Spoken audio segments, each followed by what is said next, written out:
and thanking God for you for joining us. Let me say something about this diagram. Number one, it's not original to me. I've modified this slightly. It's a diagram I picked from that. I mean, that was about the best of the identity I could get as to who actually created this. I just want to acknowledge that, number one. Now, what you see here, essentially, these are the big headline we talk about when we talk about the Bible or the study of the Bible, what is called bibliology. Everything starts from Revelation. And actually, what we've been doing so far is a backdoor to talking about Revelation. And we're going to come to this. From Revelation, how did it become a book?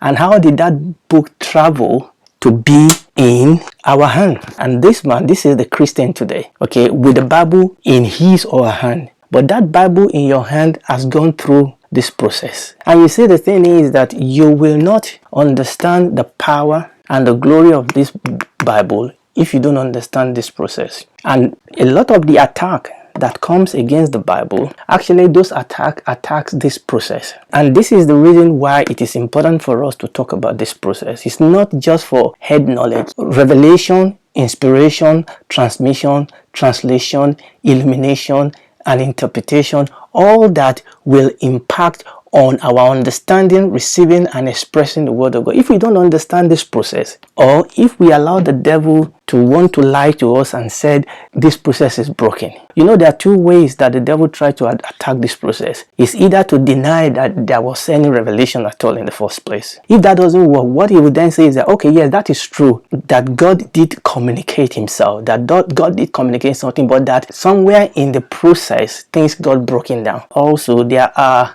devilish agents that the devil planned along the way. But the most important thing is that we must understand Revelation, and we will see how God actually protects his word for it to come to us. But we must understand this process. I'm going to be putting, this is going to be our background, and sorry, over there our logo is now have to be moved a little bit. So you remember that parable of the Lord Jesus Christ. He said a man sowed a good seed in his vineyard, but the enemy came and they sowed tares among the wheat. And you see, the problem with tares and wheat is that when they are growing up, they both look alike. But the man said, leave them alone, let them grow together, because as they grow together, you begin to see the difference between the wheat and the tears. And we need to understand that, yes, this is God's process of communicating himself. Not, God did not communicate information, God communicated himself. I'm getting ahead of myself. Revelation is not about information. Revelation is about God.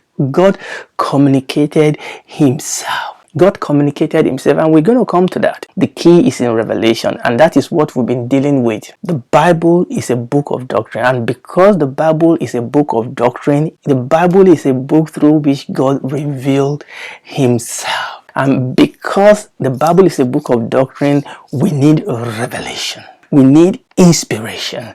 We need illumination. Amen. You remember where we ended? We were looking at the issue of ideology. You see, I was looking at what is the closest word in our secular use of English that we can use that is close to doctrine. You realize that the characteristics of ideology are actually some of the characteristics of doctrine.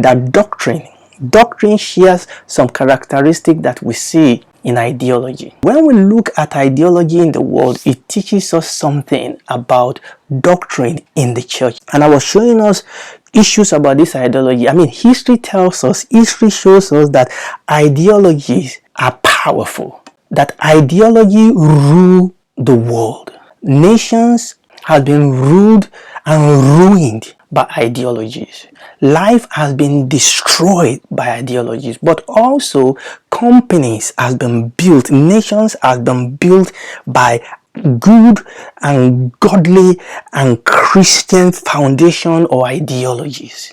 You see, the collapse of the society that we are seeing today is because we now have human devilish ideology that are built on demonic principles. America was a country that was built on Christian foundation, that was built on Christian principle. I was listening to a gentleman on YouTube that when people talk about the great fathers of America, the principle of Christianity and prayer was key in the establishment of the Constitution of America, and that Constitution stood for over 200 years, whereas apparently most constitution, the average life of many constitution is 17 years before somebody come along and change it again. But America has been stable because it was built upon divine and Christian principle, foundation, and ideology. But we now have all these demonic ideologies from the pit of hell. This ideology,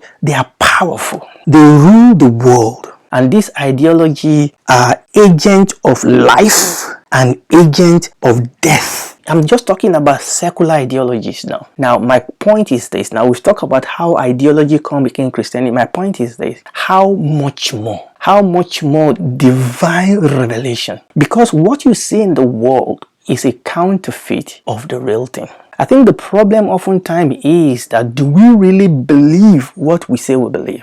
Because we see men, look at the Nazis in the time of Hitler. A whole nation was under the control of a devil-inspired and anointed man. A whole nation was controlled, was manipulated by one man. Obviously he had other bad people around him. So ideology is not just an idea. There is a power in it that actually can control the action, the thinking of people. But that is just a natural secular ideology.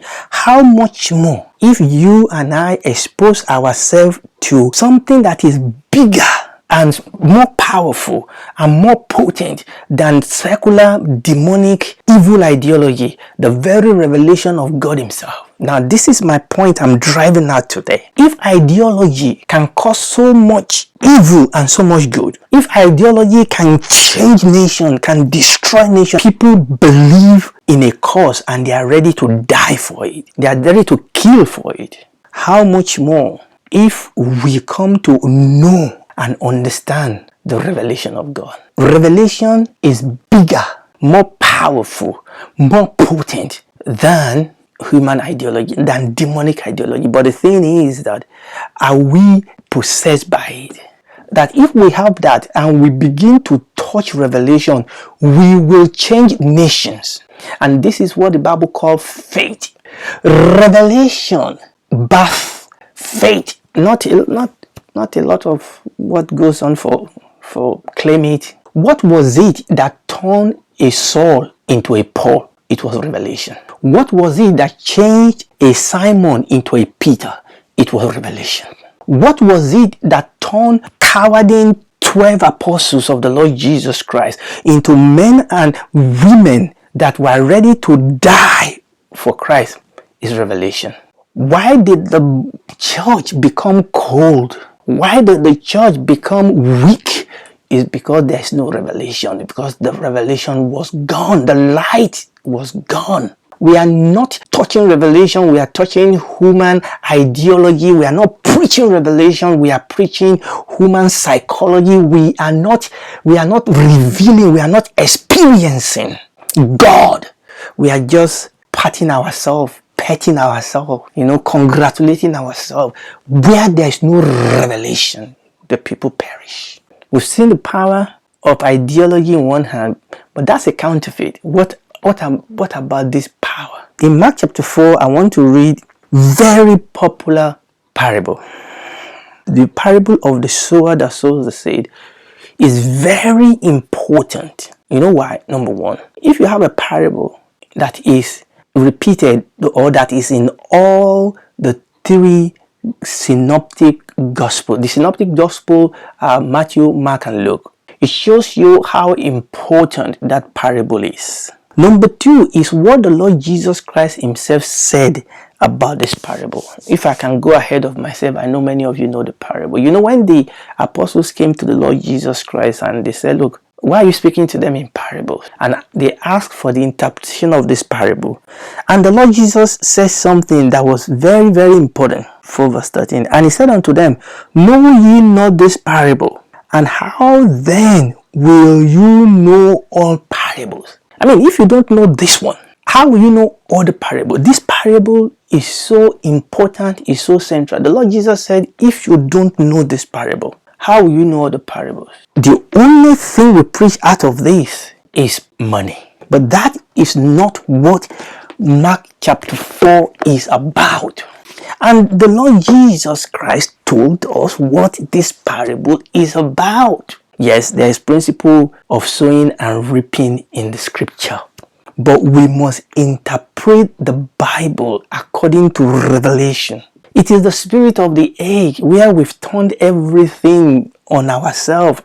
We are the focus, I mean, the Lord Jesus told us the parable. Let's go through it. Let's read from verse 1. And the Lord Jesus, began again to teach by the seaside, and there was gathered unto him a great multitude, so that he entered into a ship and sat in the sea, and the whole multitude was by the sea on the land. And he taught them many things by parable, and said unto them in his doctrine, that is, in his teaching, Hearken, behold, there went out a sower. And then we know the story. The sower went out, he sowed, some fell by the wayside, the fowl came and devoured it. Some fell by stony ground, where it has much earth, and immediately it sprang up. It has no depth of earth, and when the sun was up, it was scorched, because it has no root, it withered away. Some fell among thorns, and the thorn grew up and shook it, and it yielded no fruit. Other fell on good ground, and did yield fruit, that sprang up and increased, and brought forth 30, and some 60, and some 100-fold. And he said unto them, He that hath ear, let him hear. And when he was alone, they that were about him with the 12 asked of him the parable. And he said unto them, Unto you it is given to know the mystery of the kingdom of God. This parable, a parable of God's kingdom. And maybe when we start talking about some of these things, we'll start talking about the central theme of the Bible, of revelation, is the parable of the kingdom. But to them that all these are done in parable, that seeing they may see and not perceive, and hearing they may hear and not understand, lest by any means they should be converted, and their sins should be forgiven unto them. There are so many things we could say about this, but we are going somewhere. And he said unto them, I've read that, know ye not this parable? How then will you know all the parable? Verse 14. The sower soweth the word. The sower soweth the word. The seed is not money. Now let's go to this story is also in Matthew chapter 13, and the story is in Luke chapter 8. Let's go to the Matthew chapter 13, 1. Verse 19. When anyone hear the word of the kingdom, when anyone hears the word of the kingdom, so the seed is the word. The seed is the word of the kingdom. Let's go to the Luke one. The Luke part is in Luke chapter 8. Let's read Luke chapter 8, verse 11. Now the parable is this: the seed is the word of God. Mark, the word. The seed is the word. Matthew, the word of the kingdom. Luke, the word of God. The seed is the one. The seed contains the life. The life and the power is in the seed. It's not in the soil itself. Now the soil provides something, and that is why we have to be born again. And we are born again how? By the word of God, because the power is in the word. And that is where this Bible becomes very important, and the devil knows it. When you read that Mark, the Lord Jesus warned them and said, take heed what you hear. And when you read the Luke version of it, he said, take heed how you hear. The way we receive the word of God and the value we place upon the word of God, you see, that determines what we receive of that word. What are you exposing? What type of teaching are you sitting down under? And how are you receiving the word of God? Take heed what you hear, and take heed how you hear. Some people are in the wrong place, hearing the wrong thing.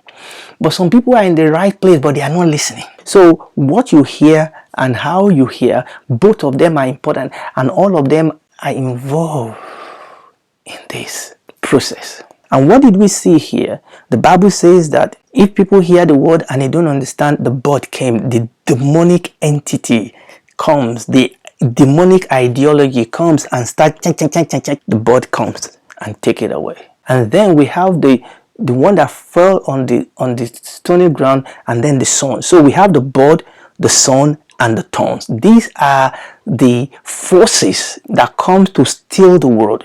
Listen to me. Every challenges you face in life, every ideology, and we know we're talking about this wind, flood, waters and rain. All these challenges and oppositions are essentially coming to steal the word of God. The question you and I must ask ourselves is that what will it take for the devil to steal the word of God from us? But you see, if we understand the word, if we receive it as the word of God, we receive it into our heart, if we allow the Spirit of God, the correction and the instruction of God to weed all the thorns away out of us and to break down our heart and make it contrite and break our heart, break forth your fallow ground. It is time to seek the Lord until He rain righteousness on you. If we receive the word, if we sit under the ministry of the word long enough to receive illumination, to receive understanding, so that it's not just the pastor said, God revealed that as I was listening, revelation. And we have to be like Mary that sat under the ministry and receive. So we are receiving, and as we receive, we are being corrected. Our heart is being broken down. That is, the stony heart is being broken down, and God is correcting, and then the thorns and the thistles are being removed. Then our heart becomes a good ground where the word of God begins to produce by the Holy Spirit the fruit of righteousness, the fruit of power, the fruit of holiness, the fruit of salvation, bringing people into the fold, and the peace of God, the joy of God, and evangelism and revival. But there's work to do. Okay, study to show yourself approved unto God, a workman, a workwoman that need not be ashamed, rightly dividing the word of truth. Oftentimes, people just want to have a 10-minute sermon, or just get it done with. No. Look at the book of Acts. Look at our Lord Jesus Christ. Look at the Old Testament. These people, the Bible says in the book of Acts that the church continued daily in the teaching of the apostles. In Ephesians that we're talking about, the Bible says that Paul was there for 3 whole years teaching daily. There was a time Paul taught all night long and somebody slept off and died, and Paul went and raised him up and kept on teaching all night. All that type of teaching is gone. What we have now is just people giving us motivational talk and philosophy, but we need men and women that will seek the face of God and dig into the word of God and stay in God's presence and study the word of God until the day stars arise in our heart. So by the grace of God, we're going to stop there, and we're going to go through all this by God's grace and see how the Lord will help us. If you are listening to me tonight and you've not known the Lord Jesus Christ as your Lord and Savior, you are taking a very great risk, because the time is short. This is the time. The Lord Jesus Christ has done a lot for you and is waiting for you. For God so loved the world that He gave His only begotten Son, that whosoever believes in Him. I'm not begging you. I'm just telling you, and you don't have to go to hell. And even from here, you can begin to enjoy something of it. We don't enjoy everything about eternity here, because we are pilgrims. We are strangers here. But you can begin to enjoy something of the peace and the love of God when you invite Him into your heart. Do it today. Do it right now. Whatever you think becoming a Christian will cost you is nothing to be compared with what it will cost you in eternity if you don't accept Him as your Lord and Savior. So do it now.